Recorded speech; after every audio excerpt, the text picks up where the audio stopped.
Goat Squad TV. So Celtics new Semi Ojeleye is going in to being a free agent, unrestricted, former second round pick. He's played 4 seasons for the Boston Celtics, and by all accounts, he's been a decent teammate, um, somewhat decent defender. I wouldn't say. I think he gets a little overrated defensively. Um, has not evolved at all in the 4 years that he's been with the Celtics.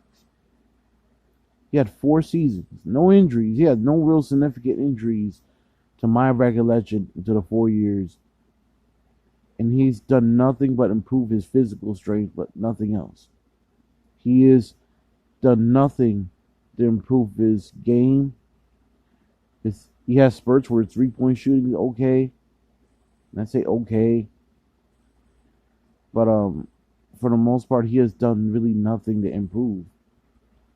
Which bears the question, is it worth keeping Semi Ojeleye for another season?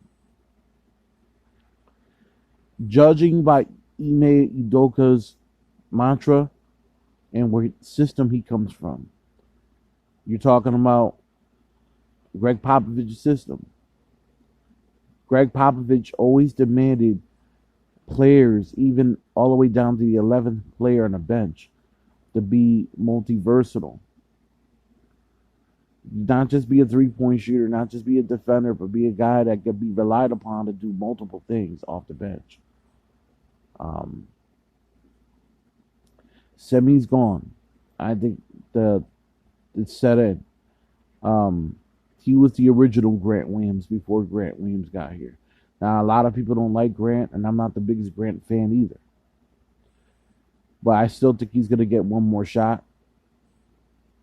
Unless Brad decides to move him because he has some little bit of value compared to Ojeleye. I say little bit.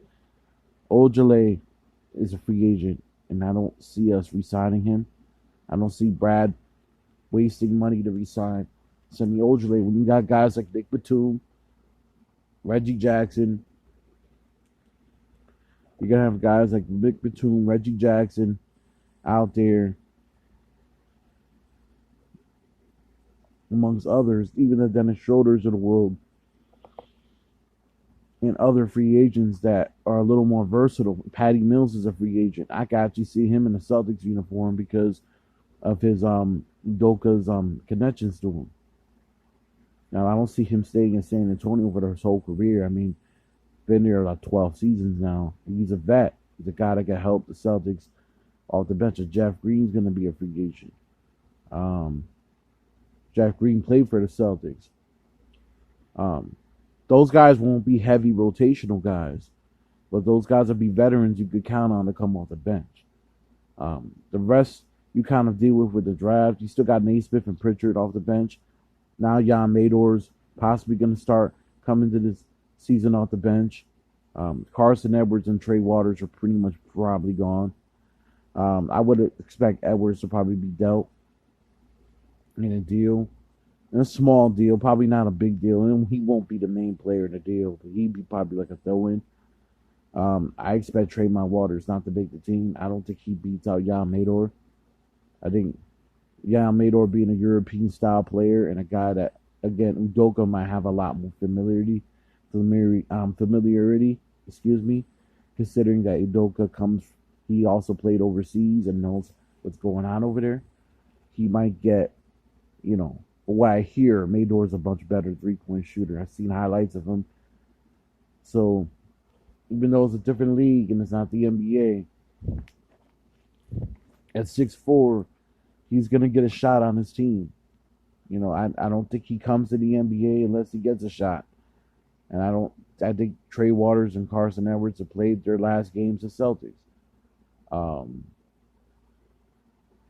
Also, there's going to be room to get younger role players as well, whether it be in the draft in the second round or you get some younger pieces from other teams. So it's not going to be fully a veteran bench. The bench is not going to be fully vet. So if you go and let's say hypothetically you get a Patty Mills, Nick Batum, and a Jeff Green, All those guys are in their late 30s, but you're not going to expect them to play huge roles. You're just going to be veterans that you could put in there to give you reliable minutes. I'll tell you this, they're much better than what we have right now.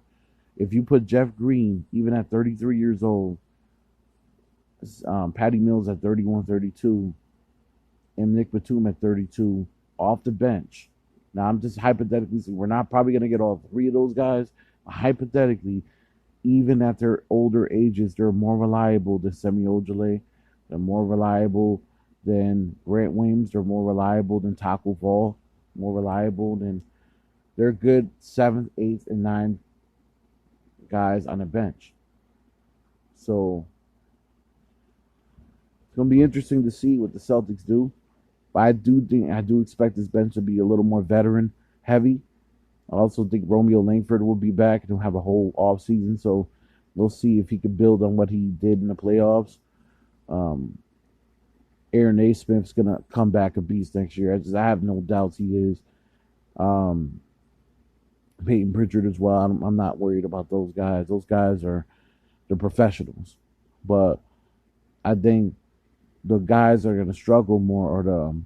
Once you get past Langford, you look at Grant Williams. You look at some of those pieces on the bench. Jabari Parker is also going to be back, y'all, and you're also going to have Moses Brown.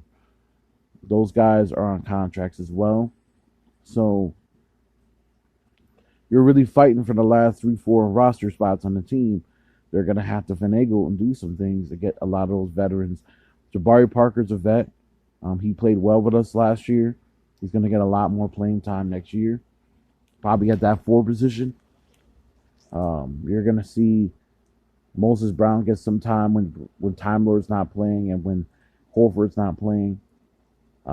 He might even beat Time Lord out. Like, dude's got talent like that.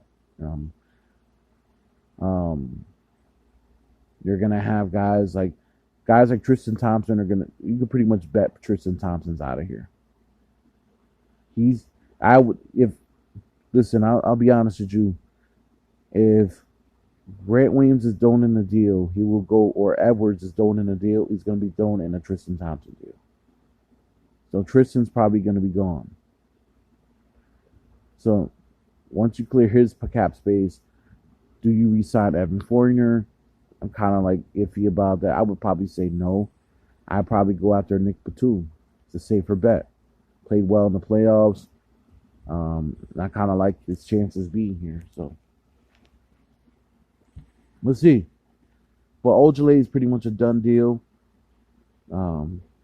So you guys could pretty much say goodbye to him and maybe Waters as well and Taco Fall. Even though Taco Fall's on a 2-way contract, apparently, let's be honest, y'all. Are we keeping Taco Fall to be a glorified mascot at this point? Are we just mercy rostering Taco Fall? Like, 'cause that's not cool for him either. Like, he's a big 7'6" center who's just there because the fans love him. Are you really using him though? You know, it's not like Marjanovic where you got a guy that's like 7'3", 7'4", going in there and he's actually putting in numbers. So you got to make a decision there too. Gold Squad TV. Press like. Press some likes, subscribe, salute. Let me know what you guys think about Semi Ojeleye's departure potentially and the restructuring of this bench. Gold Squad TV.